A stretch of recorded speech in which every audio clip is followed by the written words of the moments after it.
Dengue की surveillance में, dengue से बचाव की मुहिम में हमारी हेल्थ की टीम, हमारा education department, fisheries department, local department, MDA, ये तमाम डिपार्टमेंट्स का अपना रोल है।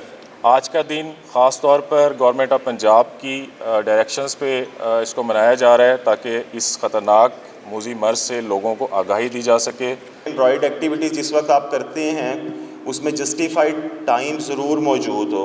ये मैं बार बार कह रहा हूँ, from day onward internal audit भी होगा। सीईओ साहब की डायरेक्शंस हैं बहुत स्ट्रिक्ट। अगर बेटा किसी की एक्टिविटी बोगस पाई गई, एम्बिगुअस पाई गई, लो क्वालिटी पाई गई, तो स्ट्रिक्ट एक्शन होगा जिसमें टर्मिनेशन फ्रॉम जॉब भी शामिल हो सकता है।